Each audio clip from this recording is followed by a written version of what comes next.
ओम नमो भगवते वासुदेवाय। ओम नमो भगवते वासुदेवाय। ओम नमो भगवते वासुदेवाय। नारायणं नमस्कृत्य नरं चैव नरोत्तमं देवीं सरस्वतीं व्यासं ततो जयामुदीरयेत्। नष्टप्रायेषु भद्रेषु नित्यं भागवत सेवया भगवती उत्तमा श्लोके भक्तिर्भवति नैष्टिकी। मुखं करोति वाचालं पङ्गुं लङ्घायते गिरिं यत्कृपा तमहं वन्दे श्रीगुरुदीनतारिणं। नमामि विष्णुपादाय कृष्णप्रेष्ठाय भूतले श्रीमते भक्तिवेदान्त स्वामिनिति नामिने। नमस्ते सारस्वती देवे गौरवाणी प्रचारिणे निर्विशेष शून्यवादी पाश्चात्य देश तारिणे। वाञ्छकल्पतरुभ्यश्च कृपा सिन्धुभैव च पतितनां पावनेभ्यो वैष्णवेभ्यो नमो नमः। श्री कृष्ण चैतन्य प्रभु नित्यानंद श्री अद्वैत गदाधर श्रीवासादि गौर भक्त वृंद। हरे कृष्ण कृष्ण कृष्ण हरे हरे, हरे राम राम राम हरे हरे। श्रीमते भक्ति चरु प्रभुपाद गत प्रवनामि भक्ति चारु पदं विष्णुपदाय श्रीमते गौर गोविंद स्वामी नामिने निर्विशेष।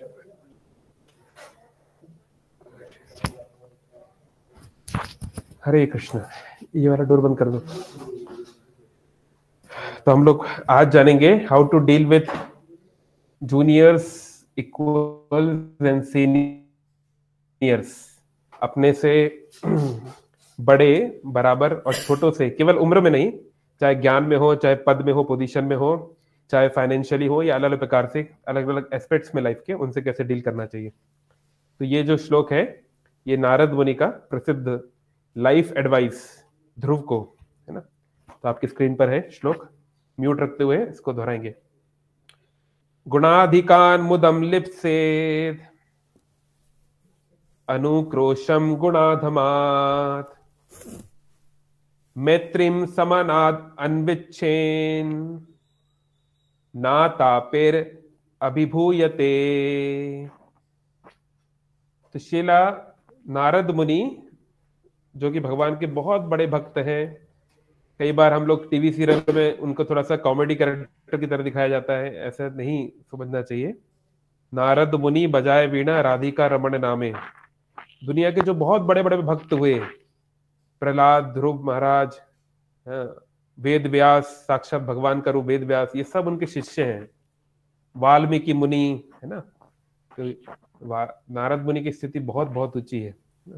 तो वो जो बात बोल रहे हैं उस बात को बहुत गंभीरता से सुनना चाहिए। तो बोल रहे हैं तुम जीवन में अगर दुख नहीं चाहते, तापेर, ताप, हिंदी में भी एक शब्द होता है ताप। कहां पे आपने सुना है ये हिंदी में ताप? कोई बताना चाहेंगे? हिंदी में हमने कहां पे सुनते हैं हम ताप शब्द? ताप टेम्परेचर। यस, टेम्परेचर, तापमान बोलते ना। तापमान, मान मतलब क्वांटिटी, इंडिकेशन कितना है ना। और ताप मतलब कितना उसकी टेम्परेचर है ना। तो ताप मतलब होता है हीट, तपता है, बोलते ना अग्नि तपती है ना। तो इस संसार में हमको जो दुख मिल रहे हैं इन्हें बोलते हैं त्रिताप क्लेश। तीन प्रकार के मुख्य दुख मिलते हैं है ना। खुद के शरीर और मन से, इसे बोलते हैं आदि भौतिक क्लेश, नहीं आदि आत्मिक क्लेश। फिर दूसरे जीवों के द्वारा, चाहे मच्छर हो, चाहे पड़ोसी हो, चाहे घर के लोग हो, चाहे आतंकवादी हो, इसको बोलते हैं आदि भौतिक क्लेश।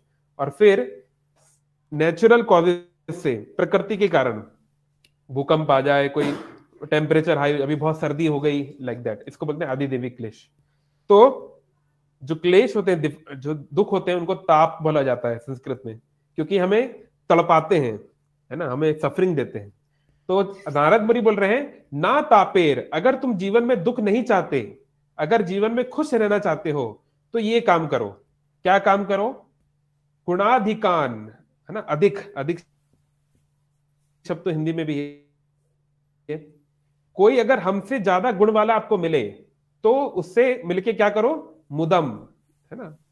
मुदा शब्द तो ऐसे आता है हिंदी में, I am not very sure, पर संस्कृत में बहुत सॉन्ग्स में आता है ना। मतलब खुश हो जाओ, मुस्कुराओ, अपने से कोई ज्यादा गुण वाले व्यक्ति को मिलके मुस्कुराओ, खुश हो जाओ। और गुणाधमात, अधम, अधम मतलब कम, हमसे गिरा हुआ, अगर हमसे कोई कम है किसी चीज में, तो उससे मिलकर अनुक्रोशम, उस पे करुणा करो, उसके ऊपर दया दिखाओ, उसकी हेल्प करो। और मैत्रिम किससे करो? मित्रता किससे करनी चाहिए? समानाद, जो हमारे ऑलमोस्ट सिमिलर स्तर का हो, उससे फ्रेंडशिप करनी चाहिए। तो ये नारद मुनि कह रहे हैं every man should act like this. Man मतलब मैन और वुमेन दोनों। हमें समझना है कि शास्त्रों में जहां पर मैन को एड्रेस किया गया है, वहां पर वुमेन भी उसको उसको पर्सपेक्टिव को समझना चाहिए। क्योंकि पहले क्या होता था, गुरुकुल में जनरली केवल मेल स्टूडेंट्स को पढ़ाया जाता था बाहर, और महिलाएं गांव के अंदर ही पढ़ती थी, लाइक दैट। तो यहां पर हमें समझ, एवरी ह्यूमन बीइंग, हर मनुष्य को इस प्रकार से व्यवहार करना चाहिए। कैसे?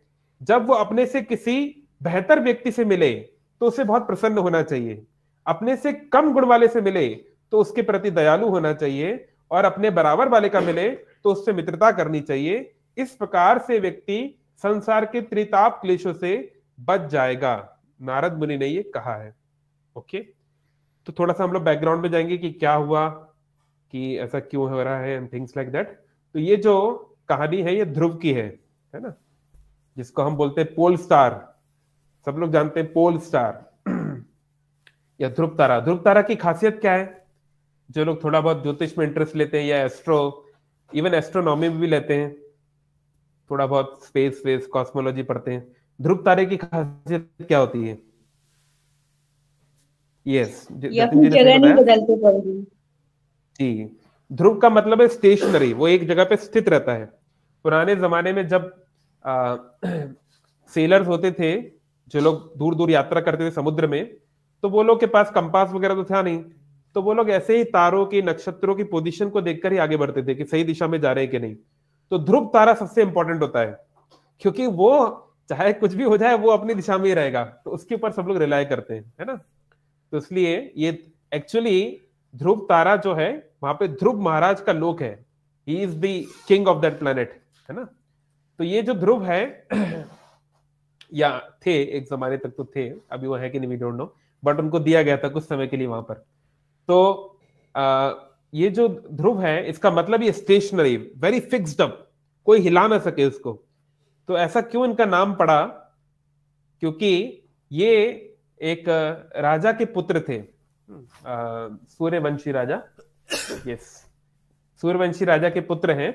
और तो इनके इनके जो पिताजी हैं, इनकी दो पत्नियां थी, सुरुचि और सुनीति। यस, तो इनकी जो माँ थी, ध्रुव की माँ, इसका नाम था सुनीति, और उनकी जो सौतेली माँ थी उसका नाम था सुरुचि, है ना। तो ध्रुव जो है 5 साल का छोटा सा बालक है, वो राजकुमार है, और उसके लिए उसकी जो सौतेली माँ है सुरुचि, उसका भी एक पुत्र है, वो भी उसकी उम्र के आसपास ही 1 आध साल छोटा बड़ा होगा। तो एक दिन ध्रुव क्या करते हैं, उनके पिताजी सिंहासन पे बैठे हैं, जो राजा का जो सिंहासन होता है उस पर वो बैठे हैं, ऐसे अपना कुछ कार्य कर रहे होंगे। तो छोटा सा बालक है, उसके मन में आया कि मैं पिताजी की गोद में जाके बैठ जाऊं। बहुत स्वाभाविक बात है, कोई भी पुत्र, ये बहुत नेचुरल चीज है किसी भी बच्चे के लिए, अपनी माँ के उस पर बैठना। हाँ, किंग उत्तानपाद, थैंक यू कमिला प्रभु, उत्तानपाद उनका नाम था, एक सूर्यवंशी राजा थे। तो उत्तानपाद, महाराज उत्तानपाद के पुत्र होने के नाते ध्रुव ने सोचा कि पिताजी की गोद में जाके बैठ जाऊं। उसके मन में ऐसा नहीं था कि हाँ पिताजी अभी सिंहासन पे बैठे हैं तो मैं भी वहां जाके बैठ जाऊंगा तो आगे चल के मैं भी राजकुमार बनूंगा। नहीं, छोटा सा बालक है वो, 4.5-5 साल का, उसके अंदर इतनी बुद्धि नहीं है, वो केवल जाके बैठना चाहता है। तो वो वहां पे आके बैठ गया, पिताजी भी उसके बाल बाल घुमाने लगे, उसको प्रेम करने लगे। इतने में उसकी सौतेली माँ आई वहां पर, सुरुचि, और देखते ही उसने चिल्लाना शुरू कर दिया, क्या है तू, हाय ये कहां बैठ गया लड़का, उतरो उतरो।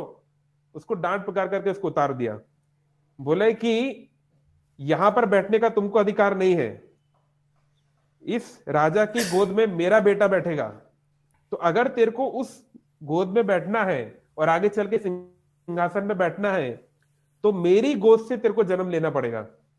यानी मेरा जो बालक होगा, मेरा जो संतान होगी, वही इस सिंहासन पे बैठ सकता है, वही राजा की गोद पे बैठ सकता है ना। तो ये इस सांसारिक व्यक्ति जो होता है, एनवियस व्यक्ति, है ना, कि वो वहां उस बच्चे का ऐसा कोई एटीट्यूड नहीं था, कि चलो ठीक है, अगर आपको अपने बेटे को बनाना भी है, राजा बनाना भी है, राजकुमार बनाना भी है, तो भी इसको प्यार से समझा सकते थे, छोटा बच्चा है, कुछ और कर सकते थे। अभी तो वो केवल 5 साल का है ना, थोड़ी ना अभी इसका कोई राज तिलक हो जाएगा। लेकिन नहीं, बिल्कुल सहन नहीं कर पाते, दूसरे की खुशी बिल्कुल बर्दाश्त नहीं होती, है ना। तो ये एनवियस नेचर, ईर्ष्यालु स्वरूप इतना घातक होता है व्यक्ति का। तो इस प्रकार से सुरुचि जो है उसको बिल्कुल भरा बोला बोलने लगी और उसको बहुत जोर से डांट दिया, है ना। तो बेचारा ये रोते हुए अपनी माँ के पास गया। माँ के पास गया, बोला माँ, ये छोटी माँ ने मेरे साथ ऐसे व्यवहार किया तो मुझे बहुत बुरा लग रहा है। तो उसकी जो माँ थी वो जानती थी कि जो छोटी माँ है सुरुचि जो है वो राजा की ज्यादा प्रिय है, शायद दिखने में ज्यादा सुंदर होगी, है ना। थोड़ा बहुत ये दशरथ वाली स्टोरी के सिमिलर है, जैसे दशरथ कौशल्या कैकेयी, थोड़ा सिमिलर। कैकेयी ज्यादा प्रिय थी दशरथ को और फिर क्या हुआ आप जानते हैं। तो कुछ हद तक सिमिलर है। तो उत्तानपाद की जो छोटी रानी है वो ज्यादा ज्यादा उसको प्रिय थी, ज्यादा शायद दिखने में सुंदर होगी। तो इस प्रकार से बड़ी उसकी माँ बोलती है सुनीति कि देखो बेटा, तुम्हारी छोटी माँ जो है, तो ये जो छोटा सा बालक है इसके अंदर इतनी तीव्र उत्कंठा, इतनी तीव्र उसका डिटर्मिनेशन था। उसने कहा कि नहीं नहीं नहीं, अगर ऐसी बात है तो मैं अपने पिताजी से भी बड़ा साम्राज्य में लाऊंगा, मुझे बहुत इससे भी बड़ा साम्राज्य चाहिए। और ये जो उत्तानपाद थे ये ब्रह्मा जी के पौत्र हैं, ग्रैंड सन। तो बोले कि ठीक है, मैं अपने परम पिता ब्रह्मा जी से भी बड़ा साम्राज्य लेकर आऊंगा। इतना उसके अंदर मन में ये बात आ गई। तो बोला कि माँ ये बताओ, मैं कैसे इतना शक्तिशाली राजा बन सकता हूं कि मेरा भी बहुत बड़ा साम्राज्य हो। तो माँ ने बोला कि देखो, इतना तो संसार में और कोई व्यक्ति तुमको दे नहीं पाएगा। मैंने सुना है कि जो संत महापुरुष होते हैं वो जंगल में जाते हैं और भगवान विष्णु जब उनको दर्शन देते हैं तो वो चाहे तो कुछ भी दे सकते हैं, वो तुमको इतना बड़ा राजा बना सकते हैं। तो बोला ठीक है, मैं जाऊंगा। तो छोटा सा बालक 5 साल का, ये सतयुग है पर सतयुग की घटना है, ये लाखों साल पुरानी, पर फिर भी कोई भी युग हो बालक तो बालक ही होता है। वो एक जंगल में जा रहा है जहां पर जंगली जानवर है, कोई इंतजाम नहीं है, ये राजकुमार है, बचपन से बहुत ही कोमलता से इसको पाला गया है। तो 5 साल का बालक जो है जा रहा है और उसकी इतनी डिटर्मिनेशन है कि वो हर किसी से पूछ रहा है। देखिए, अगर हमें किसी व्यक्ति को ढूंढना है तो हम क्या करेंगे, तो हम ठीक है अलग अलग लोगों से पूछेंगे। पान वाले के पास, अरे भैया तुम्हें पता है क्या ये कहाँ मिलेगा, है ना। ये किसी मनुष्य से पूछेंगे। लेकिन जब व्यक्ति की ये बहुत डेस्परेशन होती है, मतलब जैसे मरते को पानी, प्यासे को पानी, वैसी डेस्परेशन, जैसे हम देखते हैं भगवान राम के केस में। क्या देखते हैं भगवान राम के केस में, कौन बताएगा? रामायण में क्या उदाहरण है? अभी तो सारा इंडिया राममय हो रहा है, राम मंदिर का इनॉग्रेशन होने वाला है, इसलिए श्री राम की बात तो होनी चाहिए। क्या इस तरह का उदाहरण है? वेरी सिमिलर एग्जाम्पल रामलीला में भी, कि बिल्कुल अटर डेस्परेशन, ऐसी डेस्परेशन किसी ने देखी नहीं होगी। इस प्रकार की मतलब पागल जैसी व्यवहार किसी को पाने के लिए। हाँ, यहाँ पे अच्छा एग्जाम्पल दिया है स्मित रंजन ने, सीता को ढूंढ रहे थे। जब भगवान राम सीता माता का जब अपहरण हो गया, किडनैप हो गया, सीता हरण, तो लक्ष्मण तो रो रहे हैं पर राम की ऐसी हालत है कि इतने अश्रु निकल रहे हैं और इस तरीके से व्यवहार कर रहे हैं कि लग रहा है कोई पागल हो गया है। वो ना केवल मनुष्यों से पूछ रहे हैं कि तुमने सीता को देखा, किसी को कहीं पे जाते हुए देखा, किसी स्त्री को देखा, बल्कि जानवरों से, पेड़ों से, पौधों से, यहां तक चट्टानों से पूछ रहे हैं, क्या तुमने मेरी सीता को देखा? तो ये बहुत बहुत ही ऊंचे स्तर की ये चेतना है कि जब कोई व्यक्ति किसी के प्रति बहुत ज्यादा आतुर हो तो इस प्रकार की चेतना बन जाती है ना। तो इसलिए जब भगवान राम को ऐसी हालत में, रामचरितमानस में जैसा वर्णन है कि जब आदि शक्ति ने देखा, सती ने देखा, तो वो तो कंफ्यूज हो गई। उन्होंने कहा भगवान शिव से कि ये तो विष्णु नहीं हो सकते, फिर उन्होंने उनकी परीक्षा ली, आपने कई बार वो सुना होगा। तो ऐसे ही यहाँ पर ये जो बालक है, छोटा सा बालक, इसको पता नहीं कि विष्णु कहाँ मिलेंगे। तो जो लोग मिल रहे हैं, कोई गांव के लोग या कोई पेड़ पौधा पक्षी, सबसे पूछ रहा है क्या तुमने विष्णु को देखा, क्या तुम्हें पता है भगवान कहाँ है? इस प्रकार से वो पूछते हुए जा रहा है। तो नारद मुनि वहां से जा रहे थे, उन्होंने देखा इस बालक, ये कौन है, ये हर किसी से पूछ रहा है विष्णु कहाँ है, विष्णु कहाँ है। अरे इतना इंटरेस्टेड व्यक्ति कहां से मिल गया? तो कभी कभी ऐसा होता है प्रीचिंग में, लोग खुद आते हैं, मतलब पूछते हुए इस्कॉन मंदिर कहाँ है, क्या आप इस्कॉन मंदिर से जुड़े हो, क्या आप मुझे भगवत गीता दिखा सकते हो? तो एक प्रीचर को बड़ा खुशी होती है कि अरे भाई, हम लोग जहां लोगों को बता बता के थक गए, गीता पढ़ लो, हरि नाम कर लो, और कोई खुद आके पूछे कि मैं कृष्ण को ढूंढना चाहता हूँ, कृष्ण कहाँ है, तो बड़ा अच्छा लगता है। जैसे भारत के एक प्रसिद्ध संगीतकार हुए श्री रविशंकर, भारत, उनको आगे चल के भारत रत्न भी दिया गया, हो सकता है आप में से कई लोग उनको जानते होंगे। सितार वितार बजाते हैं, बहुत अच्छा बजाते, अब तो नहीं रहे, बजाते थे। और उनके कारण ही एक और जो प्रसिद्ध रविशंकर जी हैं, जो स्पिरिचुअल गुरु, आपने सुना होगा, उनका नाम है श्री श्री रविशंकर। तो उनके नाम में 2 बार श्री इसलिए आता है क्योंकि जब वो पॉपुलर होना शुरू हुए तो उनका नाम, क्योंकि पहले से प्रसिद्ध है सितार वादक श्री रविशंकर का, तो लोग कंफ्यूज हो जाते थे कि ये वही व्यक्ति है जो संन्यास वन्यास ले लिए कि कोई दूसरे हैं। तो इसलिए उन्होंने अपने नाम किया कि 2 बार श्री लगा लिया, ताकि कंफ्यूजन ना हो। लाइक श्री रविशंकर सितार वादक और श्री श्री रविशंकर योग गुरु, लाइक डिफरेंट। तो बहुत लोग कई बार पता नहीं है एक्चुअली। तो श्री रविशंकर जो है वो जॉर्ज हैरिसन के साथ मिलकर उन्होंने बहुत सारे सॉन्ग्स बनाए। जब बांग्लादेश को इंडिपेंडेंस मिली थी उस समय बहुत बड़ा कॉन्सर्ट किया था जॉर्ज हैरिसन ने, और लाखों डॉलर इकट्ठा किए थे बांग्लादेश के लोगों के लिए। तो उस समय रविशंकर कई बार प्रभुपाद जी से मिलने के लिए आए। श्री रविशंकर है, सितार वादक, उनकी बात हो रही है। तो उनकी एक बेटी थी लक्ष्मी, वो भी शायद बाद में बहुत बड़ी सिंगर वगैरह कुछ बनी। तो वो जब प्रभुपाद से मिलने आई तो उन्होंने एक सॉन्ग लिखा भगवान कृष्ण के लिए, इंग्लिश में। ये तो इंग्लैंड की बात हो रही है, इंग्लैंड में वो मिले थे। तो उसमें उन्होंने इंग्लिश में एक सॉन्ग लिखा, ओ कृष्णा वेयर आर यू। बहुत अच्छे से उन्होंने गाया है, मेरा तो मुझसे गाने की एबिलिटी नहीं है, लेकिन आप सुन सकते हैं बाद में।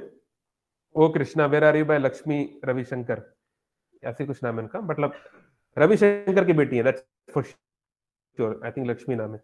तो उन्होंने ये सॉन्ग बहुत अच्छा गाया, oh Krishna where are you, I am looking for you, है ना, इस प्रकार के इसके लिरिक्स हैं। तो प्रभुपाद ने जब वो सुना तो प्रभुपाद को बहुत अच्छा लगा। प्रभुपाद ने कहा, हाँ, एक भक्त जो होता है वो ये नहीं बोलता कि हाँ कृष्ण को मैंने प्राप्त कर लिया, कृष्ण के मैंने दर्शन कर लिए, अब तो कृष्ण मेरे हो गए हैं। नहीं, जो भक्त है वो हमेशा उत्सुक है कि कृष्ण मेरे पास अभी क्यों नहीं है, ओ कृष्णा वेयर आर यू, उसकी उत्सुकता है। और उसकी जो उत्सुकता है, उसकी जो ग्रीड है, एक प्रकार का ग्रीड है ये। भक्ति में एक ही लॉल्यम होना चाहिए, एक ही ग्रीड होनी चाहिए, to get Krishna's love, that is the only greed we should have. Not greed for money, not greed for material assets, greed for getting Krishna, जैसे गोपियों में था। तो प्रभुपाद बहुत तारीफ की कि हाँ ऐसी ग्रीड होनी चाहिए, ऐसी ग्रीड होगी तब कृष्ण मिलेंगे। तो हम यहाँ देख पा रहे हैं ध्रुव महाराज को कैसे भगवान, कई बार लोग बोलते हैं कि ध्रुव को भगवान 6 महीने के अंदर मिल गए। हम लोग, कोई लोग 6 साल से, कोई 60 साल से, कोई 6 जन्म से, कोई 600 जन्मों से भक्ति कर रहा है, इसको नहीं मिल रहे हैं, क्योंकि ध्रुव की इतनी ग्रेड भी थी, उतना ज्यादा उसका डिटर्मिनेशन था। हम लोग का तो उतना नहीं है, तो हम लोग थोड़ा बहुत उसको फॉलो ही कर सकते हैं।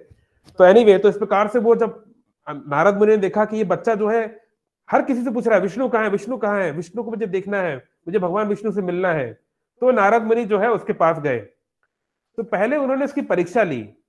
ऐसे नहीं, हर किसी को एक लेवल का ज्ञान नहीं दिया जा सकता है, वो उसके लिए तैयार होना चाहिए। तो नारद मुनि ने बोला, बेटा तुम कौन हो, सब उसने बताया, ऐसी ऐसी बात है। तो बोले, अच्छा देखो, तुम तो एक राजकुमार हो, ऐसे मम्मी ने कुछ बोल दिया बुरा नहीं मानते, मम्मी है जो भी है, माँ तो बुरा बोल देती है, उसमें क्या इतना बढ़ना है ना, चले जाओ घर चले जाओ, शाम तक सब मामला शांत हो जाएगा। तो पहले इस तरीके समझाया। बोले नहीं नहीं नहीं नहीं, मेरे को तो अब मेरे मन में मैंने ठान लिया है, मुझे अपने पिताजी से भी बड़ा साम्राज्य चाहिए बस। तो इस प्रकार से कई प्रकार की उन्होंने लॉलीपॉप पहले उनको पकड़ाई। बोले देखो बेटा, तुम तो राजकुमार हो, तुम कभी जंगल में नहीं रहे, यहाँ पे सांप होते हैं, यहाँ पर जंगली जानवर होते हैं, यहाँ पे कोई कमरा नहीं है, तुम कैसे रहोगे। बोले उसकी आप चिंता मत कीजिए, जो भी होगा, जो भी प्राइस पे करना पड़ेगा मैं करूंगा, लेकिन मुझे चाहिए, मतलब चाहिए, मुझे दुनिया का सबसे अमीर आदमी बनना है, मतलब बनना है। इतना उनका, उसका डिटर्मिनेशन था, छोटा सा बालक। तो नारद मुनि से कई और तरीके से घुमा के बताने लगे कि देखो जीवन का लक्ष्य तो जो है परम, फिर उसको थोड़ा स्पिरिचुअल बताने लगे।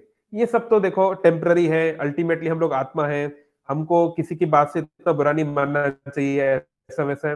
तो ध्रुव बोला, देखिए नारद मुनि, मैंने आपके बारे में सुना है, आप जो बोल रहे हैं वो ठीक है, लेकिन इस समय मेरे अंदर इतनी ज्यादा इच्छा है उस चीज को प्राप्त करने की कि आपकी बात मेरे मन में नहीं जाएगी, एक कान से सुन के मेरे से दूसरे कान से निकल जाएगी, इसलिए इस समय मुझे ये ज्ञान काम नहीं आने वाला है। तो नारद मुनि ने समझा कि हाँ, ये लड़का बहुत ज्यादा ही सीरियस है इस चीज के लिए। तो फिर नारद मुनि ने उसको उसके लेवल की बात बताना शुरू की कि ठीक है, अगर तुम्हें विष्णु की प्राप्ति करनी है तो ये काम आपको करने हैं। तो वो एक बहुत लंबा इंस्ट्रक्शन है, नारद मुनि ने उनको क्या क्या बोला वो कभी हम चर्चा करेंगे। उसमें से एक है जो हम यहाँ पर देख रहे हैं कि अभी तुम जब जंगल में रहोगे, तुम साधना करोगे, तो तुम्हें कई प्रकार के लोगों से तुम्हें मिलना है। तो जीवन में ये 3 काम करना। तो देखिए, साधारण तौर पे गुणाधिकार, हम जब अपने से किसी से मिलते हैं जो हमसे किसी चीज में आगे है, तो सामान्य तौर पे क्या होता है, हम उसके प्रति एनवियस हो जाते हैं, उससे ईर्ष्यालु हो जाते हैं, है ना। खासकर अगर वो हमसे, हमारे लाइफ से उसका रेलेवेंस है। तो देखिए, एनवियसनेस क्या होती है, ये रेलेवेंस पे काम करती है। जैसे मान लीजिए, आज आपने न्यूज़पेपर में खबर पढ़ी कि भैया इस साल मुकेश अंबानी का या गौतम अडानी का वेल्थ जो है, उनकी जो धन दौलत है, उसमें $10 बिलियन का इजाफा हो गया, है ना। तो $10 बिलियन, न जाने कितने जीरो इसमें, अपन को तो पता भी नहीं, इतनी उनकी वेल्थ बढ़ गई। तो उसको पढ़ के हम लोग क्या बोलते हैं, ठीक है, अच्छी बात है, कोई बात नहीं, हमें कोई बुरा नहीं लगता ऐसा कुछ खास, है ना। या कुछ कम भी हो जाए तो कोई बहुत ज्यादा में फर्क नहीं पड़ता, पड़ता है क्या, नहीं पड़ता। लेकिन मान ही लीजिए आप है और आपका एक दोस्त है, दोनों एक ही कॉलेज से पास आउट हुए, दोनों को एक जैसी नौकरी मिली, एक जैसा पैकेज मिला, और जब रेजिंग का टाइम आया, जब सैलरी बढ़ने का समय आया, और आपकी सैलरी जो है 5,000 रुपए बढ़ाई गई है और उसकी 5,500 भी बढ़ाई गई है, मतलब अगर 500 रुपए का भी अंतर हुआ तो मन में बहुत ईर्ष्या जाती है, अरे इसकी 500 रुपए ज्यादा क्यों है मुझसे, इसने ऐसा क्या कर दिया, इसके अंदर ऐसा कौन सा गुण है। दुनिया में बहुत ऊंची ऊंची इमारतें हैं, है ना, बुर्ज खलीफा 100 फ्लोर से भी ज्यादा कितनी ऊंची है, नहीं, तो हमें उससे कुछ ज्यादा फर्क नहीं पड़ता। मुकेश अंबानी ने घर बना लिया, उसमें इतने फ्लोर है, ये है, हमें उतना कुछ ज्यादा फर्क नहीं पड़ता। लेकिन अगर हमारा 1 फ्लोर का मकान है और हमारे पड़ोसी ने अगर 2 फ्लोर का मकान बना लिया, केवल 1 फ्लोर ज्यादा, तो हमारे अंदर ईर्ष्या हो जाती है, अरे इसका 2 फ्लोर का कैसे बन गया, हम अभी तक 1 पे कैसे हैं, है ना। तो इस प्रकार से ईर्ष्या जो है ये बहुत बहुत सब्जेक्टिव है, कब किससे हो जाए कोई कह नहीं सकता, है ना। तो यहाँ पे नारद मुनि बता रहे हैं, और वैसे भी शास्त्रों का ये मत है कि देखो, ईर्ष्या करने से उसके गुण तो आपके अंदर आ नहीं जाएंगे। जिसकी जैसी पुराने कर्म है, जिसका जैसा प्रारब्ध है, उनको वैसा वैसा मिलना है। तो इंटेलिजेंस किस बात में है, बुद्धि किस बात में है, बुद्धि है कि उनसे अच्छा संबंध बनाया जाए, ये समझा जाए कि व्यक्ति को जो कुछ मिलता है वो भगवान की अनुमति से ही मिलता है। भगवान गीता में बोलते हैं ना, कौन सा प्रसिद्ध श्लोक, कि जो कुछ हो रहा है मेरी अनुमति से हो रहा है। कौन सा श्लोक है प्रसिद्ध गीता में, कौन बताएंगे।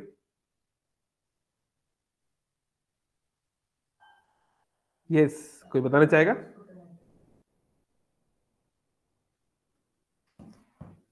कोई नहीं। उपदृष्टा अनुमंता चा भर्ता भोक्ता महेश्वरा। मैं उपदृष्टा हूं, पास में बैठ के देख रहा हूं। कहां पे बैठे हैं भगवान, पास में बैठ के देख रहा हूं, मतलब कहां से, बैकुंठ से कि कहीं वृंदावन से कि कहां से, कहां से बैठ के देख रहे हैं। हाँ, परमात्मा। आपका इंटरनेट चालू रखना, है ना। आप तो लॉगिन नहीं हो ना सिद्धांत, आप लॉगिन मत करना। अच्छा, आपका तो लॉगिन एडमिन के लिए ना, हाँ ठीक। हाँ, तो भगवान बोल रहे हैं कि परमात्मा के रूप में वो हृदय में विराजमान है, और अनुमंताचार, वो अनुमति देते हैं, उनकी अनुमति से ही काम होता है। जो कुछ संसार में होता है भगवान की इच्छा से नहीं होता, भगवान की अनुमति से होता है, दोनों अलग चीजें हैं। जैसे सरकार नहीं चाहती, एक अच्छी सरकार, कि हमारे राज्य का कोई भी व्यक्ति शराब पिए या सिगरेट पिए, लेकिन अनुमति देनी पड़ती है, क्योंकि आप नहीं दोगे तो वो दूसरे तरीके अपना लेंगे, स्मगलिंग करने लगेंगे, है ना। तो ऐसे ही कभी कभी भगवान जो है फ्री विल में बीच में नहीं आते और अनुमति देते हैं। लेकिन भगवान जो है वो उन्होंने ही किसी को कोई कोई चीज कोई व्यक्ति प्राप्त करता है तो भगवान की अनुमति से हुआ है। तो अगर भगवान सबके माता पिता हैं, बोलते हैं तमेव माता च पिता तमेव तमेव बंधु च सखा तमेव तमेव विद्या द्रविणम तमेव तमेव सर्वम मम देव देव। तो भगवान अगर सभी के पेरेंट्स हैं, माता पिता हैं, तो अगर एक घर में 10 बच्चे हैं और माता पिता अगर किसी बच्चे को एक स्पेशल गिफ्ट दे रहे हैं, उसको शर्ट दे रहे हैं और आपको केवल मोजा दे रहे हैं, तो कुछ कारण से होगा, वो एनवियसनेस के कारण नहीं है। भगवान ने बोला है समोहम सर्वभूतेषु, सभी जीवों के प्रति मैं बराबर हूं। मैं किसी के साथ नामो देशो अस्ति नामे प्रिया, ना मैं किसी से द्वेष करता हूं, मेरी किसी से दुश्मनी नहीं है, ना मैं प्रिया, ना मैं किसी से प्रेम करता हूं अलग से, वैसा प्रेम मतलब मैं किसी का साइड नहीं लेता, वैसे सभी के प्रति बराबर हूं। लेकिन जे भजन तो तुम आम भक्तिया, लेकिन जो मेरा भजन करता है, मेरी भक्ति करता है, उसके लिए फिर मैं थोड़ा जो है अलग अरेंजमेंट करता हूँ, भगवान ने ऐसा कहा। लेकिन वैसे जनरली भगवान सबके लिए समान है। वो किसी के लिए, जब बारिश होती है तो बारिश ऐसा नहीं कि केवल मंदिर में होती है, बारिश कब्रिस्तान में भी होती है और मंदिर में भी होती है, सभी के लिए होती है ना। तो भगवान समान है सभी के लिए। तो हमें समझना है कि अगर किसी कोई व्यक्ति जीवन में आगे बढ़ रहा है तो भगवान ने उसको अनुमति दी है, तो हम लोग कौन होते हैं ईर्ष्या करने वाले? अगर ऐसा हम कर रहे हैं यानी कि हमारा भगवान के ऊपर भरोसा ही नहीं है। भगवान अगर किसी चीज किसी को अवार्ड कर रहे हैं यानी वो डिजर्व करता है, तो लेट हिम, उसको एंजॉय करने दो चीज, है ना। और हमें अपनी मेहनत करके अपने समय का इंतजार करना है जब हमको मिलेगा। अगर आप करेंगे तो यू विल ऑल्सो गेट, है ना। तो दिस इज वेरी इंपॉर्टेंट। जैसे इसमें एग्जाम्पल दिया गया है क्रैब मेंटेलिटी। जैसे मान लीजिए कि एक बड़ा सा बर्तन है ना, उसमें थोड़ा सा पानी है। तो आपने देखा होगा, डिस्कवरी वगैरह पे देखा ही होगा कि जब कोई लॉन्ग डिस्टेंस के लिए ले जाते हैं मछलियों को, कुछ लोग जो है जिंदा मछली या जिंदा क्रैब खाना चाहते हैं, है ना। अब हमने तो खाया नहीं कभी, तो हमको आइडिया नहीं, बट एक जस्ट इट सीम्स लाइक। तो जब लोगों को जिंदा मछली खानी होती है तो उनको जिंदा मछली लेके जाते हैं लोग लंबे डिस्टेंस से, 50 किलोमीटर 100 किलोमीटर समुद्र से लाते हैं। तो जो मछली का जो बर्तन है उसको हमेशा ढका जाता है, लेकिन जो क्रैब वाला जो है केकड़ा, उसको ढका नहीं जाता। क्यों? कोई जानता है क्यों? एनीवन? प्रभु जी, क्रैब से एक दूसरे की टांग खींचते हैं। हाँ, तो इसको बोलते हैं क्रैब मेंटेलिटी। मतलब देखो, अगर मछलियां, अगर अगर इतने ऊपर तक पानी है और मछली अगर यहाँ पर है ना, तो वो कूद जाएगी और उसको बाकी मछलियां रुकेंगे नहीं। लेकिन केकड़ों की क्या समस्या होती है कि मान लो एक केकड़ा बड़ी मेहनत करके ऊपर जा रहा है, अगर वो किसी तरीके से ऊपर गया, तो दूसरे केकड़े जो है इस बात को हजम नहीं कर पाते कि ये ऊपर कैसे चला गया और हम कैसे नीचे हैं, इसको नीचे लाओ लाओ लाओ। तो सारे मिलकर इसका पैर पकड़ लेंगे और उसको पुश करेंगे, तो वो भी बेचारा नीचे गिर जाएगा। अब वो नीचे गिर गया तो अगर थोड़ी देर बाद दूसरा केकड़ा ऊपर जा रहा होगा तो उसको याद आएगा इन लोगों ने मुझे नहीं जाने दिया, मैं नहीं तो कोई नहीं। अब वो उसको नहीं जाने देगा, वो और 10 लोग को भड़का के। तो इस प्रकार से ग्रुप में से कोई बाहर नहीं जा पाता है। तो इसलिए ढक्कन लगाने की जरूरत नहीं है, केकड़े बाहर जा ही नहीं पाएंगे, वो आपस में एक दूसरे को इस तरीके से परेशान करते हैं। तो ये एनवियसनेस के कारण होता है हमारे समाज में भी, है ना, कई बार कि हम अपने ही परिवार में या अपने ही टीम में या अपने ही लोगों के बीच हम लोग इतने एक दूसरे से ईर्ष्यालु हो जाते हैं, उससे हमारा ही नुकसान होता है। वो व्यक्ति आगे नहीं बढ़ पाया वो अलग बात है, हम खुद भी आगे नहीं बढ़ पाते, है ना। तो ये चीज हमको समझनी पड़ेगी कि किस प्रकार से हमारा मन हमको बेवकूफ बनाता है। तो हमें मन की नहीं सुनना है, मन की सुनेंगे तो बंकी हो जाएंगे। हमको जो है हमें शास्त्रों की सुननी है, गुरु की सुननी है, साधु की सुननी है, जो भगवान की वाणी है। और इसमें दूसरी चीज क्या आती है कि और भी ऐसे उदाहरण है शास्त्रों में कि जैसे एनवियस होने के कारण, ईर्ष्यालु होने के कारण व्यक्ति ने खुद का नुकसान कर लिया। कोई एग्जांपल देना चाहेगा शास्त्रों से? मॉडर्न वर्ल्ड में तो बहुत सारे एग्जांपल हैं आज के जमाने के, पर पहले शास्त्रों के एग्जांपल। किसी व्यक्ति ने ईर्ष्या के कारण कि इस व्यक्ति के पास इतना सारा क्यों है, ये बात वो सहन नहीं कर पा रहा है और उसका जो है दिल जल रहा है और वो कुछ कर बैठता है, तो बाद में उसका ही नुकसान हो जाता है। कौन? कैसे? प्रभु जी दुर्योधन। हाँ, कैसे दुर्योधन का? प्रभु जी दुर्योधन मतलब कौरव मतलब राज्य लेने के लिए मतलब सोच रहा था। तो दुर्योधन के पास, ओके ठीक है, मैं इसको एक्सप्लेन कर देता हूँ। देखो मतलब दुर्योधन के पास फुल राज्य था, लेकिन वो पांडवों को, हाँ, दुर्योधन जो है बढ़िया हस्तिनापुर का राजा था, लेकिन इंद्रप्रस्थ की शान और शौकत देखकर उसको मन में जलन आ गई। इस कारण से फिर उसने वो द्रुत क्रिया जो हमारा गैम्बलिंग मैच जो है, जुए का खेल उसने रखवाया। वो तो है, और इसमें बहुत अच्छा एग्जाम्पल आता है, जब पांडव लोग वन में थे, जब उनका वनवास चल रहा था 12 साल का, उस समय वहां पर दुर्वासा मुनि आते हैं हस्तिनापुर। अभी जो दुर्वासा मुनि है ये रुद्र का अवतार है, बहुत पावरफुल व्यक्ति हैं और अपने गुस्से के लिए जाने जाते हैं। तो दुर्वासा मुनि के साथ 60,000 शिष्य चल रहे थे, 60,000 सन्यासी डिसाइपल्स, पूरी गैंग उनकी बहुत बड़ी, वो सब जा रहे थे। तो बोला हस्तिनापुर में आए, तो दुर्योधन ने उनका बहुत अच्छे से टेक केयर किया, पूरा उनका जो है बहुत अच्छी तरह उनका देखभाल की, जो भी उनकी सुविधा थी सब देखा, बड़ा उनको प्रसन्न किया। तो दुर्वासा मुनि इतना प्रसन्न हो गए, बोले ठीक है दुर्योधन, मांगो तुम्हें क्या मांगना है। तो देखो एक बुद्धिमान व्यक्ति, अगर मेरे सामने कोई कल्पतरु आ जाए, कोई कोई ऋषि महात्मा बोल दे तुम्हें जो चाहिए तुम मांग लो, कोई जीनी आ जाए, कोई अलादीन वाला जीनी आपके सामने आ जाए, तो बुद्धिमान व्यक्ति क्या मांगेगा? खुद का जो डिजायर है, बहुत बड़ी डिजायर, उसको वो मांगेगा नहीं। लेकिन क्या होता है, ईर्ष्या से क्या होता है, जब हमारे हृदय में किसी के प्रति ईर्ष्या है तो आदमी खुद से ज्यादा उसके बारे में सोचता रहता है दिन भर, इसको कैसे मैं नीचे लाऊं, इसके पास ये चीज कैसे आ गई, है ना, इसने ऐसा क्या कर दिया, इस नालायक ने। आदमी की चेतना जो है उसके प्रति इतनी हो जाती है कि खुद का ही बुरा भला वो नहीं समझ पाता। तो यहाँ पे दुर्योधन बोल सकता था कि हाँ मैं सारे ब्रह्मांड का राजा बन जाऊं और सारे राजा जो मनुष्य है मेरे अंडर आ जाए, बस कोई महाभारत करने की जरूरत नहीं थी, वो आराम से राज कर सकता था। लेकिन नहीं, उसको चाहिए कि भैया जो पांडवों का नुकसान हो। तो उसने क्या बोला दुर्वासा को कि मुनिवर, मेरे बड़े भैया युधिष्ठिर बड़े अच्छे धर्मवीर हैं, धर्मपरायण हैं, तो वो पास में ही फलाना फलाना जंगल में रह रहे हैं, तो मैं चाहता हूं कि आप अपने सारे शिष्यों के साथ जब संध्या होने वाली होगी उससे थोड़ी देर पहले वहां पर पहुंचे और वहां पर जाकर उनको भी अपनी सेवा करने का अवसर दें। तो भाई इसने ऐसा क्यों मांगा, कोई बताना चाहेगा? जिसने महाभारत देखी है, इवन बी आर चोपड़ा की महाभारत में भी ये है, कोई बताना चाहेगा ऐसा क्यों उन्होंने मांगा, क्यों मांगा इस प्रकार का वरदान? क्योंकि आ, प्रभु जी जो पांडव थे उनके पास उतने रिसोर्सेज नहीं थे और दुर्वासा मुनि के साथ 60,000 शिष्य थे, तो अगर वो वहां पे जाते तो उनका टेक केयर नहीं कर पाते, उनका अतिथि सरकार नहीं कर पाते, और दुर्वासा ओके, मुनि गुस्सा होके कुछ और उनको। वो पर्टिकुलर टाइमिंग क्यों बोली कि प्रभु जी दोपहर के बाद ही जाइएगा?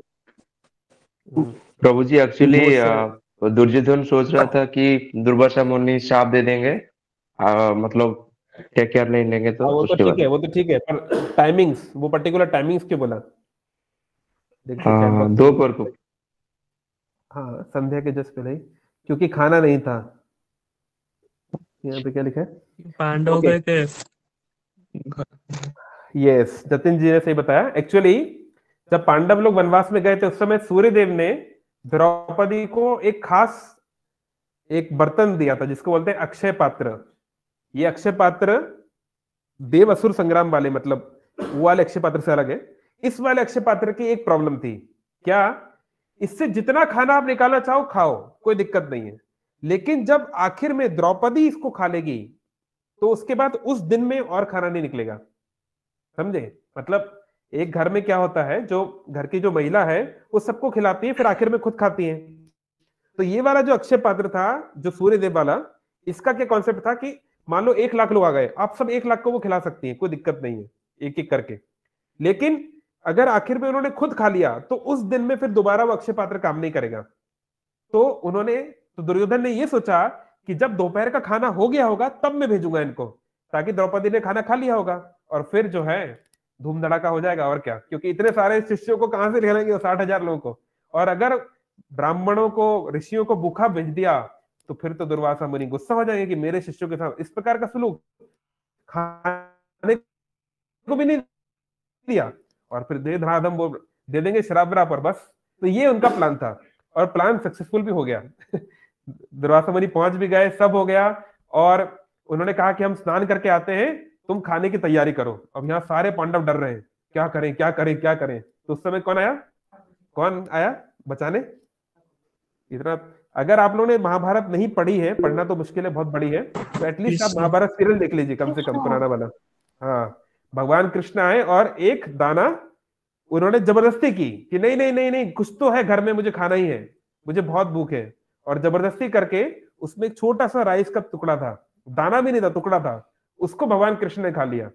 और जैसे हमारे उपनिषद बोलते हैं, यस्मिन तुष्टे जगत तुष्टे, जिसके संतुष्ट हो जाने से सारी दुनिया संतुष्ट हो जाती है ना, वो जनार्दन, वो गोविंद को मैं प्रणाम करता हूँ।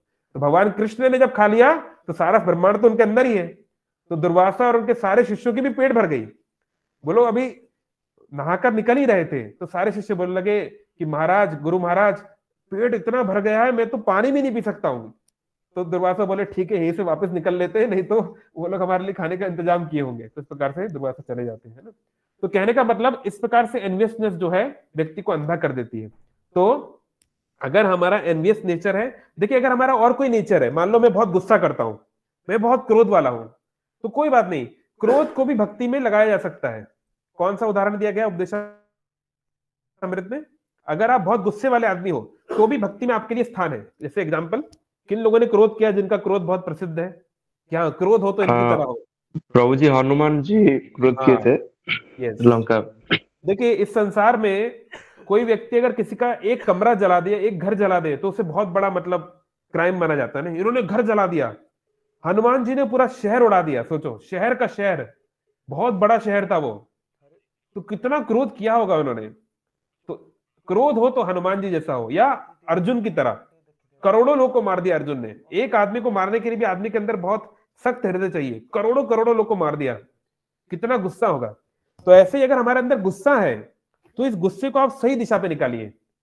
आप उन लोगों के विरुद्ध इस गुस्से को निकालिए जो भगवान या भगवान के भक्तों के चरणों पे अपराध करते हैं, उनको शारीरिक नुकसान पहुंचाना चाहते हैं।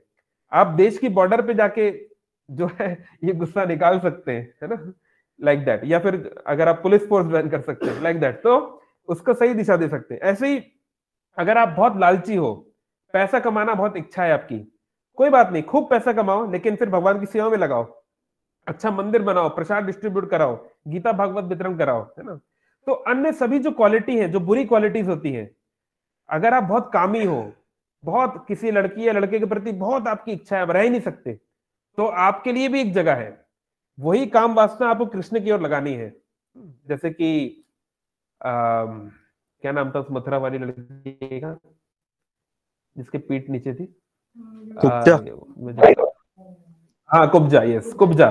तो कुब्जा का कृष्ण से कोई प्रेम नहीं था। ऐसा नहीं कि वो गोपियों की तरह कृष्ण को प्रेम कर रही है, और वो कृष्ण के प्रति लस्टी थी कि कितना सुंदर लड़का है, इसके साथ तो मुझे जो है संग करना है। so she was lusty। इसलिए कुब्जा का कोई एग्जाम्पल नहीं देता कि प्रेम करो तो कुब्जा की तरह, ऐसा कुछ नहीं है ना। प्रेम करना चाहिए। गोपियां लस्टी नहीं थी उस तरीके से जैसे होता है कि बस कृष्ण सुंदर थे तो बस वो उनको चाहती थी, ऐसा नहीं है। तो सुंदर थे वो एक बात है, लेकिन सुंदर है, लेकिन केवल वही मेन क्राइटेरिया नहीं था। लेकिन कुब्जा जो है वो तो लस्टी वुमेन थे, लेकिन लस्ट भी क्योंकि उसने कृष्ण की ओर लगाई, इसलिए उनका उद्धार हो गया। वो उनका जो है she understood, she came to spiritual realization, है ना। लेकिन एक ये ऐसा गुण है, खराब गुण, एनवियसनेस, ईर्षा, जिसको भगवान की सेवा में नहीं लगाया जा सकता। क्यों? क्योंकि ईर्षा आप किसी व्यक्ति के प्रति कर सकते हो, ईर्षा जो है मोबाइल फोन और टेबल के प्रति नहीं हो सकती। और कोई भी जो व्यक्ति है, कोई भी जो आत्मा है, वो परमात्मा की पुत्र है, परमात्मा की संतान है। तो अगर आप आत्मा के प्रति ईर्षा कर रहे हैं, यानी आप इनडायरेक्टली उनके पिता यानी परमात्मा के प्रति भी ईर्षा कर रहे हैं। तो ईर्षा मतलब हम किसी व्यक्ति को गिराना चाहते हैं, उसका हम उसे बर्बाद करना चाहते हैं, लाइक दैट। तो ये चीज भक्ति में स्वीकार नहीं हो सकती। तो हमें ईर्षा को पूरी तरीके से बर्बाद करना ही होगा। ईर्षा जो है हरि नाम से धीरे धीरे हमें हटानी होगी। ऐसे नहीं कि हम जब करे जा रहे हैं, मनी मन सोच रहे हैं कि एक बार मैं बहुत बड़ा बन जाऊं तो फिर उस व्यक्ति को मैं सबक सिखाऊंगा। ये भक्त को शोभा नहीं देता, और भगवान जो है इस भावना को स्वीकार नहीं करेंगे। तो ये हमें समझना है।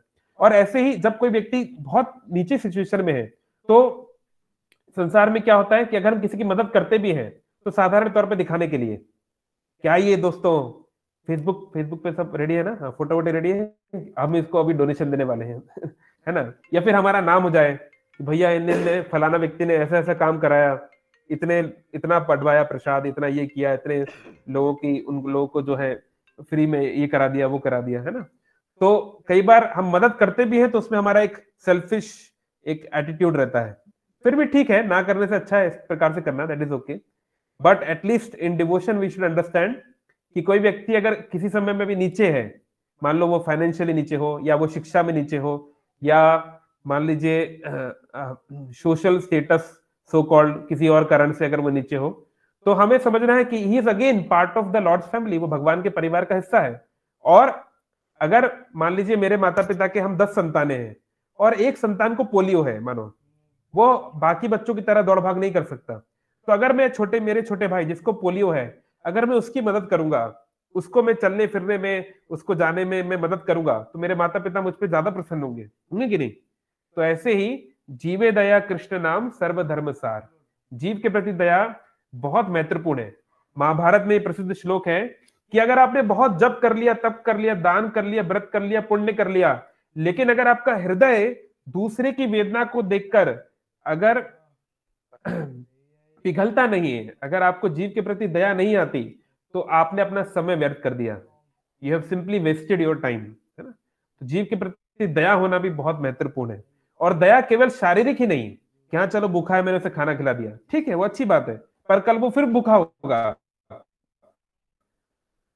तो उसको वो देना है जिससे वो हमेशा हमेशा के लिए दुख से बच जाए, है ना? और वो अमृत है, कृष्ण भावनामृत का अमृत, तो वो सबसे महत्वपूर्ण है। बाकी चीजें भी जरूरी है, रोटी कपड़ा मकान भी जरूरी है, शिक्षा भी जरूरी है, सब जरूरी है, लेकिन उसको परमानेंट हेल्प करना सबसे ज्यादा जरूरी है। नहीं तो वो कल को कुत्ता बन जाएगा, घोड़ा बन जाएगा, फिर आप उसकी क्या मदद करोगे, है ना? तो we have to give them permanent thing. और मैत्रिम, जैसे कहते हैं, एक कहावत भी है कि शादी बराबर वालों में होनी चाहिए, है ना? तो ऐसे ही इवन भक्ति में भी, जैसे सपोज आप इस्कॉन मंदिर आए, तो मान लो 500 भक्त जो है वो उस समय मंदिर में है, तो सबसे आपको मित्रता उस तरीके से करने की जरूरत। मित्रता का मतलब होता है जिससे आपकी हमारा लेना देना जो है वो काफी इनफॉर्मल है ना? मित्रता में जो है ऊंच नीच की बात नहीं हो सकती, है ना? जैसे हमारे से जो बड़े होते हैं उनके प्रति हम रिस्पेक्ट करते हैं, थोड़ा सर झुकाते हैं, प्रणाम करते हैं। जो छोटे होते हैं उनको स्नेह देते हैं, है ना? वो लोग कभी प्रणाम करते हैं, स्वीकार भी करते हैं। पर मित्रता जो है वो ऑलमोस्ट सिमिलर लेवल पे होनी चाहिए। तो इवन भक्ति में भी बहुत सारे डिफरेंट डिफरेंट लेवल्स होते हैं। जैसे उपदेशामृत का प्रसिद्ध श्लोक है कि अगर आप कोई ऐसे व्यक्ति को मिलो जो भगवान का नाम लेता है ना? भज गौरंग कहो गौरंग लहो गौरंगे रे नाम रे, जे जन गौरंग भाजे शिहो अमार प्राण रे। जो भी चैतन्य महाप्रभु का, भगवान कृष्ण का नाम लेता है वो हमारा प्राण है, लेकिन उसको मनी मन आपको प्रणाम करना है, मानसिक रूप से। और जो भक्त भक्ति में सिंसियर है, वो अपने लाइफ को उसने सीरियसली, भक्ति को उसने लिया है, उसको फिजिकली प्रणाम करना चाहिए। और जो शुद्ध भक्त है, जैसे हम लोग इस्कॉन में शीला प्रभुपाद जी या उनके कुछ प्रिय शिष्य, उनको फॉलो करना चाहिए। वो जैसे जैसे बता रहे हैं उसको पालन करना चाहिए लाइफ में, है ना? तो ऐसे नहीं कि जो नया व्यक्ति है उसी को आचार्य बना लिया, नहीं, डिफरेंस रहेगा। और ये डिफरेंस डिस्क्रिमिनेशन नहीं है। जैसे मान लीजिए मैं एक स्कूल में गया, तो पहली क्लास का बच्चा भी है, 5वीं क्लास का बच्चा भी है, 12वीं क्लास का बच्चा भी है, प्रोफेसर भी है, तो मैं सभी को सम्मान करता हूं, सभी के प्रति मेरे मन में प्रेम है। लेकिन इसका यह मतलब नहीं कि फर्स्ट क्लास का बच्चा जो है वो आके सबको टीचर बन जाए और पढ़ाने लगे, नहीं। जो उसकी क्वालिफिकेशन है उसको भी ध्यान में रखना पड़ेगा ना, वो भी इंपॉर्टेंट है। तो वो डिस्क्रिमिनेशन की बात नहीं है, वो क्वालिफिकेशन की बात है। तो ऐसे ही हमको समझना है कि हर एक डिवोटी एक लेवल पे नहीं हो सकता। अभी डॉक्टर बिंद्रा का बहुत सारा प्रॉब्लम चल रहा है, डॉक्टर विवेक बिंद्रा का, तो हजारों लोग पूछ चुके हैं कि आप लोग क्या कर रहे हैं, ऐसा क्यों कर रहे हैं, ये हो गया, क्या हो गया। तो देखिए वो एक भक्त है जो अभी शुरुआती स्तर पे भक्ति सीख रहे हैं, तो हो सकता है उनसे कुछ गलती हुई होगी। तो अगर हुई है तो आप क्रिमिनल कोर्ट में कोई केस कीजिए, भारत में जो संविधान है, और जो केस होगा अगर कुछ लगेगा तो उनको सजा मिलेगी। तो इसमें ऐसा नहीं है कि कोई डिवोटी इस्कॉन में आ गया तो ये इस्कॉन की जिम्मेदारी है कि वो गलती ना कर सके, नहीं। हम लोग केवल शुद्ध भक्तों की गारंटी लेते हैं। हम ये गारंटी ले सकते हैं कि शीला प्रभुपाद और कुछ शुद्ध भक्त, वो लोग क्योंकि उनका भगवान के प्रति जेन्युइन प्रेम है, इसलिए वो लोग जो है पाप कर्म नहीं करेंगे या कोई गलत कृत्य नहीं करेंगे या अपराध नहीं करेंगे। इस्कॉन किसी की गारंटी नहीं लेता है और किसी की, मेरी कोई गारंटी नहीं है। कल से अगर मैं कुछ कर दूं तो ऐसा नहीं कि आप इस्कॉन को दोष दें। इस्कॉन एक हॉस्पिटल है, हॉस्पिटल में जो लोग बीमार होते हैं उनको ठीक किया जाता है, और कभी कभी बीमारी जो है वापस लौट के आ जाती है ना? अगर हम ध्यान ना दें तो वापस वो बीमारी आ सकती है ना। तो ऐसे ही भक्ति एक प्रोसेस है जिसमें हम अपनी दिल की बीमारी ठीक करना चाह रहे हैं, लेकिन जो जितना सिंसियरली इसको करेगा, जाकी रही भावना जैसी प्रभु मुहूर्त देखी तिन तैसी, है ना।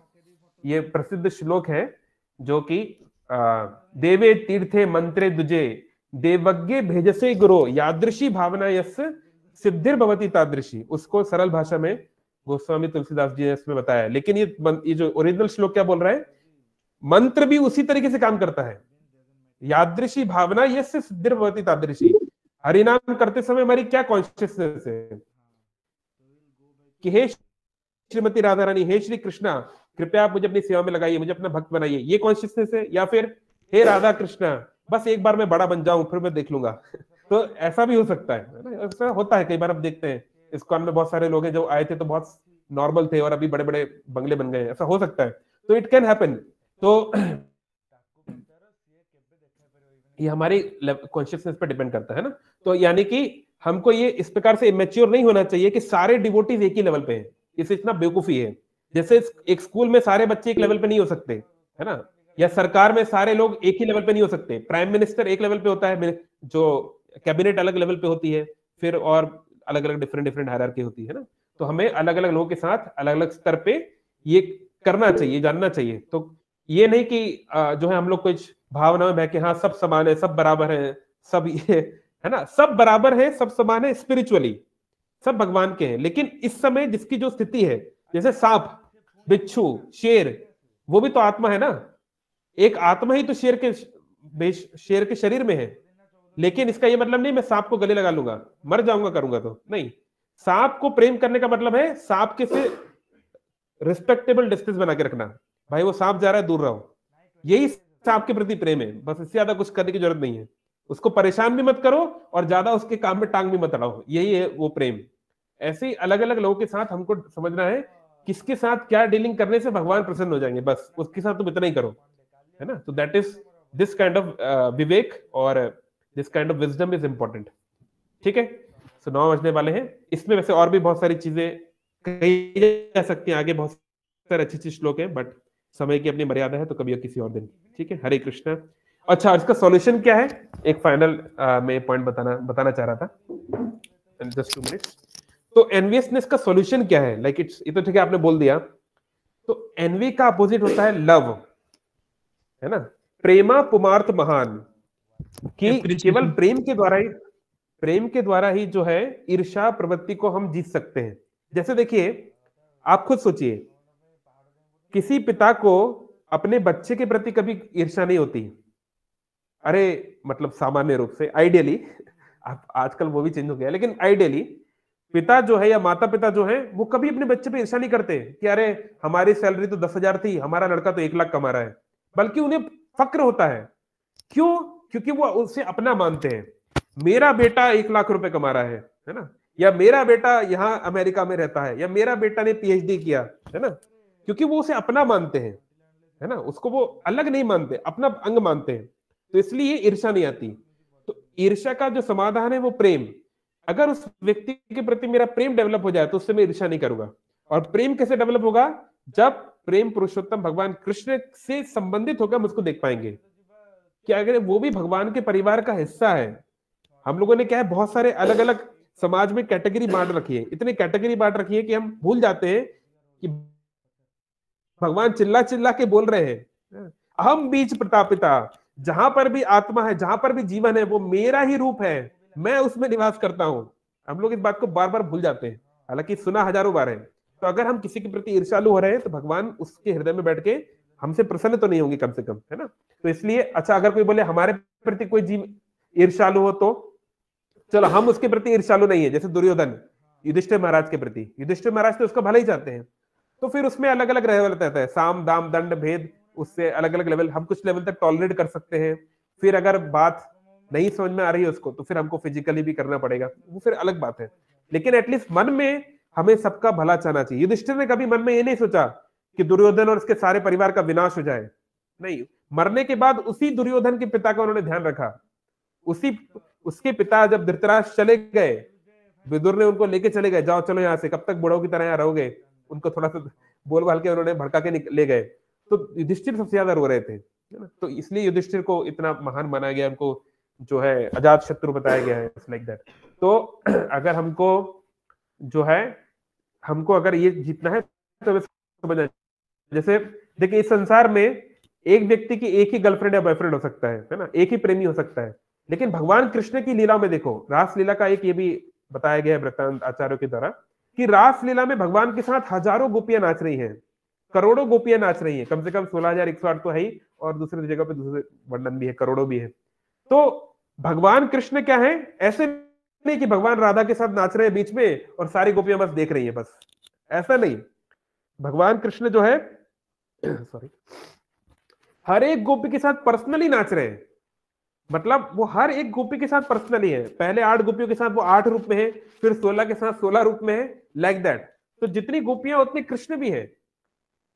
तो इस संसार में क्या होता है, लव ट्रायंगल होता है, या ये क्वारल होता है, एनवियसनेस होती है कि उसको मैं चाहता हूं, ये बीच में ये कौन सा आ गया, तो हमारा गुस्सा उसके प्रति आता है। लेकिन अगर वही चाहत हमारी कृष्ण के प्रति हो जाए, तो कृष्ण को अगर 1 करोड़ लोग भी चाहें तो कोई दिक्कत नहीं, क्योंकि कृष्ण सबसे पर्सनल रिलेशन रख सकते हैं, वो अपने आप को करोड़ों रूप में स्वीकार बढ़ा सकते हैं, है ना। तो ये जो हमारे प्रेम की इच्छा है कि हमारा कोई हो अपना, जो 24 घंटे हमारे साथ रहे, हमारा हमारा जो लाइक बोलते हैं ना लाइफ एंड सोल बन जाए, so that only Krishna can do, no one else.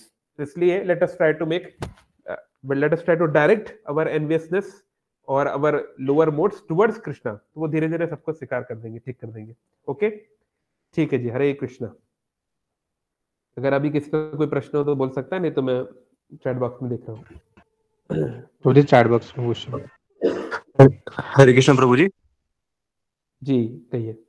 प्रभु जी, आपने दुर्वासा मुनि का एग्जाम्पल लिया था कि वो मतलब काफी जगहों पर है कि उनको गुस्सा काफी आ जाता है, जो कि 6 विकारों में से एक विकार है। तो उनको इस तरीके से क्यों रिप्रेजेंट करा गया है? मतलब वो मुनि थे और काफी हाई लेवल पर थे, फिर भी वो छोटी छोटी बातों पे गुस्सा कर देते हैं, तो इसको किस तरीके से हम समझ सकते हैं? यस, जैसा आपने खुद ही उत्तर दिया, वो काफी हाई लेवल पे थे बट प्योर डिवोटी नहीं थे।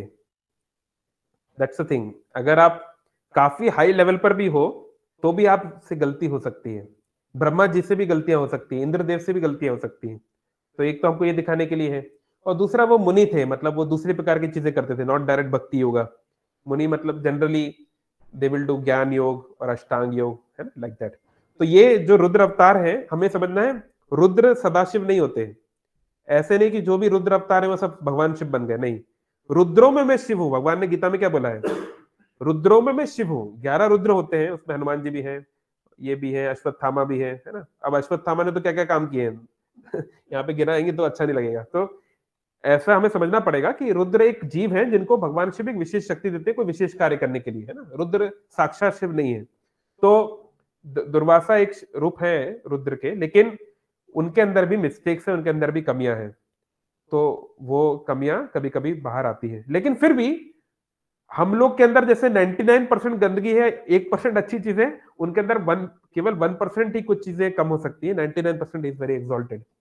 तो वो ऐसे नहीं कि सामान्य व्यक्ति की तरह, मतलब अब वो भी देखिए ये करोड़ों साल में हुआ है। मान लो हम लोग 50 साल के जीवन में 50 लड़ाइयां करते हैं मेजर, और माइनर तो 5,000 लड़ाइयां करते हैं, नहीं लेकिन उन्होंने करोड़ों साल के उनके जीवन में कुछ 10, 15, 20 उनकी कुछ एनकाउंटर हुए हैं। तो ये कुछ बहुत बड़ी बात नहीं है।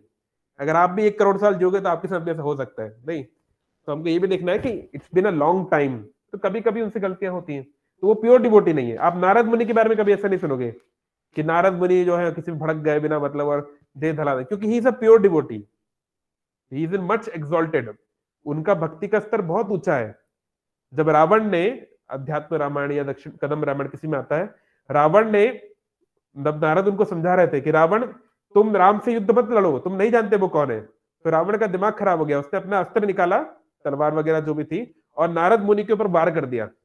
तो तलवार जो है वो पूरा आर पार हो गई, कुछ हुआ ही नहीं उनको, क्योंकि उनका शरीर जो है स्पिरिचुअल है, आध्यात्मिक शरीर है, आत्मा है वो पूरा, और आत्मा तो कट नहीं सकती।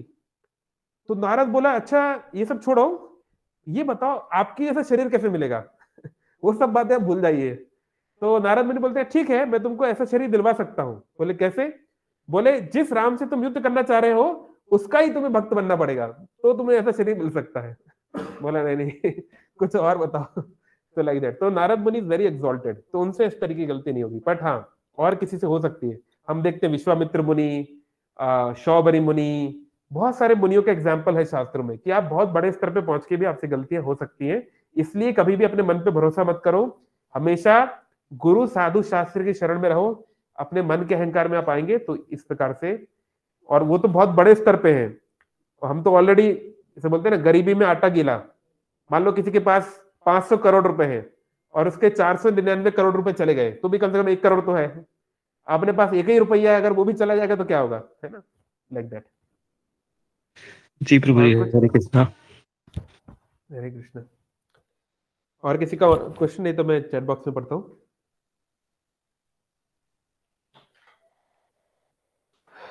ओके, यहाँ क्वेश्चन है राकेश प्रभु का कि कभी कभी जो नॉन डिवोटीज है, जो भक्त नहीं है, वो हमारे भोलेपन का या सिंप्लिसिटी का फायदा उठा लेते हैं कि अरे ये तो डिवोटी है, भक्त है, ये हमारा क्या फायदा उठाएगा, हमसे क्या डीलिंग करेगा। तो हाँ, तो देखिए ह्यूमिलिटी और फुलिशनेस एक जैसा दिखता है पर वो होता नहीं। विनम्रता और बेवकूफी हो सकता है एक जैसी दिखे पर वो है नहीं, वो बहुत अलग अलग है ना। तो विनम्रता जो है एक एटीट्यूड है, मतलब एक मानसिक परिस्थिति है कि हम अपने आप को किस तरीके से देखते हैं, है ना। तो उसमें डेफिनेटली जो व्यक्ति विनम्र है उसका टॉलरेंस लेवल ज्यादा रहेगा, लेकिन वो बेवकूफ नहीं है। वही मैंने आपको एग्जांपल दिया ना, मैं विनम्र हूं इसका, या मैं विनम्र बनने का प्रयास कर रहा हूं, इसका यह मतलब नहीं कि मैं सांप को गले लगा लूंगा, या फिर शेर मेरी तरफ आ रहा है तो मैं उसको जो आने दूंगा, मैं कुछ तो करूंगा ना। तो यहाँ पे शास्त्र हमको बता रहे हैं कि बार बार हमको जो है गीता में जो श्लोक है कि तस्मात् सर्वेषु कालेषु माम अनुस्मरणम युद्धचा, कि सब समय मेरा स्मरण करते हुए अर्जुन युद्ध लड़ो। तो संघर्ष हर व्यक्ति को करना है जीवन में, लड़ाई तो हर व्यक्ति को करनी है, लेकिन एक डिवोटी को कोशिश करना चाहिए कि छोटे छोटे मैटर्स, ट्रिवियल मैटर्स के ऊपर समय वेस्ट नहीं करना चाहिए। जैसे साधारण व्यक्ति क्या है, उसको किसी ने कुछ थोड़ा सा बोल दिया, कोई वो रेस्टोरेंट में बैठा है तो 5 मिनट लेट हो गया तो ए बेटर ए क्या, या पूरा सर्व कर लेगा नहीं। या किसी ने ये एक रियल घटना है, किसी पति ने उसकी पत्नी जब भोजन उसको लेकर लाके दी, शायद दिन भर वो काम किया होगा, जो भी है ऑफिस का फ्रस्ट्रेशन, तो बेचारी नमक डालना भूल गई तो पूरा प्लेट फेंक दिया कि तुम कुछ नहीं कर सकती, नालायक हो, ये हो वो हो। तो कोई टॉलरेंस नहीं। तो डिवोटी को ऐसा नहीं होना चाहिए, थोड़ा टॉलरेट करना चाहिए कि भाई मैं कोई बादशाह नहीं हूं, मैं ऐसा नहीं कि कोई व्यक्ति मेरा गुलाम है, या फिर मैं लोगों को मुझे बहुत सम्मान करना चाहिए, अरे इन्होंने मुझे प्रणाम क्यों नहीं किया, मेरे लिए अच्छा प्रसाद क्यों नहीं लाया, ये नहीं लाया। मैं भगवान का एक छोटा सा दास हूं और वो सभी भगवान के हैं, और मैं यहाँ पर सबकी सेवा के लिए आया हूं। हाँ, अब कोई व्यक्ति अगर गलत कर रहा है और उससे मेरा या मेरे परिवार का या मेरे टीम का या मेरे लोगों का या मेरे ग्रुप का जिनके ऊपर मेरा दायित्व है, वो अगर उससे इफेक्ट हो रहे हैं, तो फिर हमको उस हिसाब से उस लेवल का हमें रिएक्शन देना पड़ेगा, है ना। वही बात है, अगर सांप हमारी तरफ आ रहा है तो डंडा लेके उसको डराना तो पड़ेगा ही, भले मारो चाहे ना मारो, कम से कम डराना तो पड़ेगा। और फिर अगर वो और आ रहा है तो फिर मारना भी पड़ेगा, है ना। अगर मेरा छोटा बच्चा यहाँ पे बैठा है तो मैं क्या बोलूंगा, हाँ भैया सांप आइए, मैं तो बहुत विनम्र हूँ, काटिए काटिए बच्चे को काटिए, ऐसे थोड़ी ना बोलूंगा, फिर उसको मारना ही पड़ेगा क्योंकि वो नहीं समझ रहा है। तो ऐसे ही आखिर में दंड जब कुछ नहीं चलेगा तो ऐसे ही कोई अगर आपको आपकी सिंप्लिसिटी का दुरुपयोग कर रहा है तो फिर आपको भी थोड़ा सा सांसारिक रूप से स्ट्रांग होना पड़ेगा, उसको दिखाना पड़ेगा कि भाई तुम शेर हो तो हम भी सवा शेर बन सकते हैं, है ना। अगर आपको कोई इस प्रकार से, तो you don't have to be a foolish और you don't have to be like exploited by people, है ना। एक लेवल तक ठीक है, हम टॉलरेट कर सकते हैं, बट अपने अपने स्तर के हिसाब से अपना एक थ्रेशोल्ड बनाना पड़ेगा। हरिदास ठाकुर इतने बड़े भक्त थे कि उनको मार्केट में चाबुक मारा जा रहा है तो भी वो सहन कर रहे हैं, पर हम लोग हरिदास ठाकुर नहीं है क्या, हम लोग नहीं है। तो हम लोग जो है चाबुक तो सहन नहीं कर पाएंगे पर कुछ गालियां सहन कर सकते हैं। भगवान कृष्ण ने 100 गालियां सहन की। अब भगवान कृष्ण से बढ़ के विनम्र तो कोई नहीं है ना संसार में। देखिए भगवान कितने विनम्र है, संसार की हर चीज भगवान ने हमको दी, लेकिन कहीं पे वो नहीं लिखते मेड बाय कृष्णा। अगर हम लोग एक छोटी सी चीज हम देते हैं तो हम लोग 10 लोग को याद दिलाते हैं ये हमने किया है, ये चीज हमने की है। लेकिन भगवान सब कुछ देख के भी नहीं बोलते कि मैंने बनाया है, हर जगह नहीं लिखा हुआ है। लेकिन भगवान ने भी 100 गालियों के बाद तो फिर चक्कर उठा ही लिया ना। तो ऐसे ही हर एक चीज की एक लिमिट ही हो सकती है। ओके जी प्रभु जी, भगवान से भी गलती हो सकती है तो भगवान क्यों है? सिद्धांत का प्रश्न है, अगर भगवान से गलती हो सकती है तो भगवान क्या है? नहीं, भगवान से गलती नहीं हो सकती।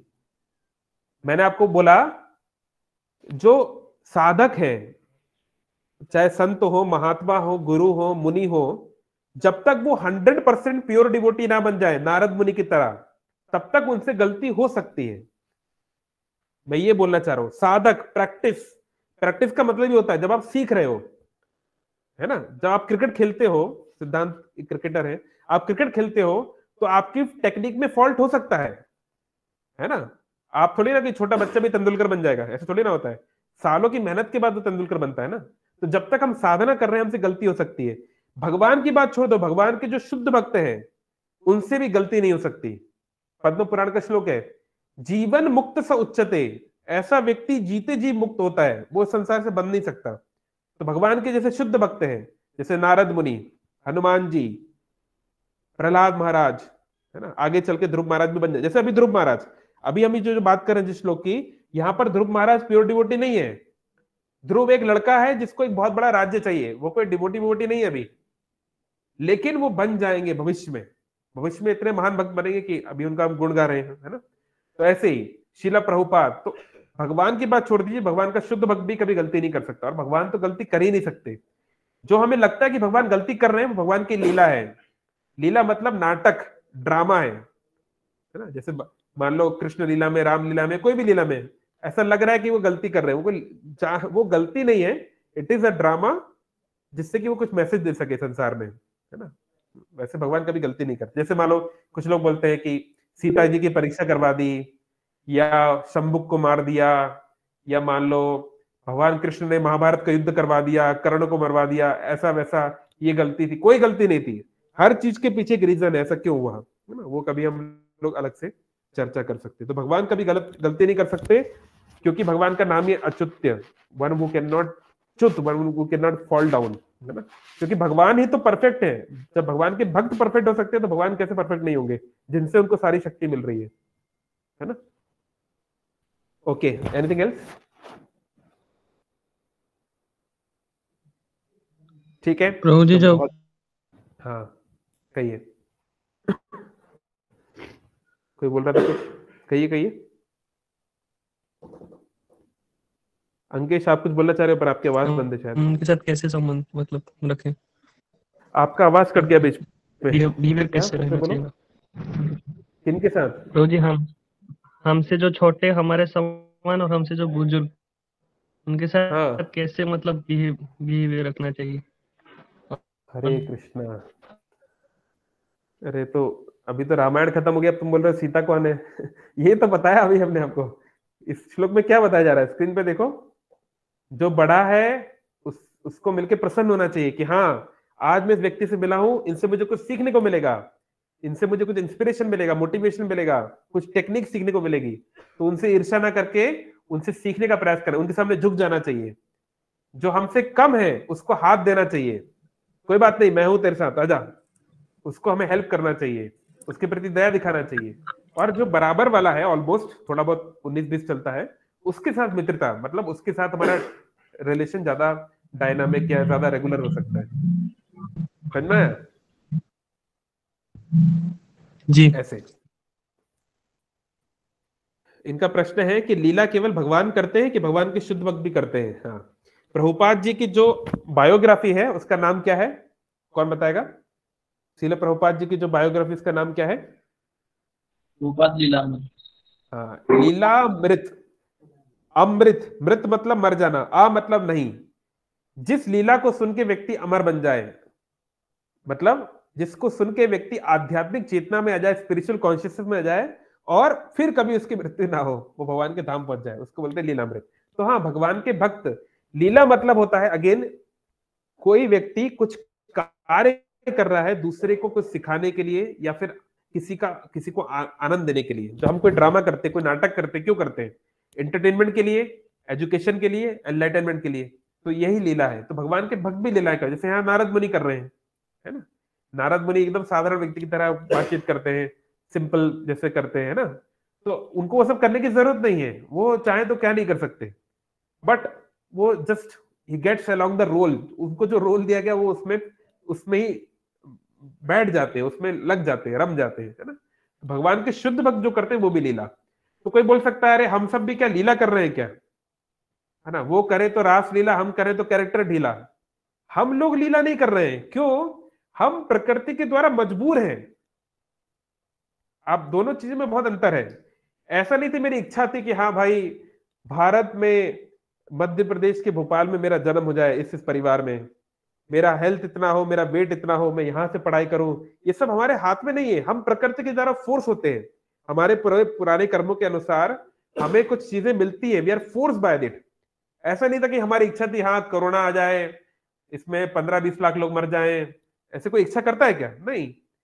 हम लोग जो है यहाँ पर बंधे हुए हैं, हम लोग कंडीशनड हैं, हम लोग बंधे हुए हैं। तो ये लीला नहीं है, मतलब हमसे जबरदस्ती काम करवाया जा रहा है, हम लोग मजबूर है, मजदूर है। तो हमारे ऊपर लीला शब्द लागू नहीं हो सकता।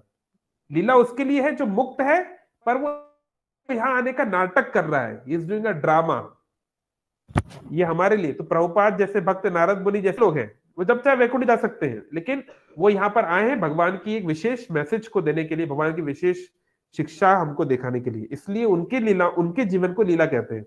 ये साधारण व्यक्ति के ऊपर लीला शब्द उपयोग नहीं हो सकता, क्योंकि वो अपने स्वतंत्र नहीं है, स्वराट, इंडिपेंडेंट नहीं है, जैसे कि डिवोटीज होते हैं। They are only dependent on Krishna. Okay, anything else? ठीक है, तो बहुत बहुत आपको धन्यवाद। समय हो गया है, अगर आप लोग के पास समय हो तो गीता का एक अध्याय पाठ कर सकते हैं। हरे कृष्णा कृष्ण कृष्ण हरे हरे, हरे राम राम राम हरे हरे। जगत गुरु शिल प्रभुपाद की जय।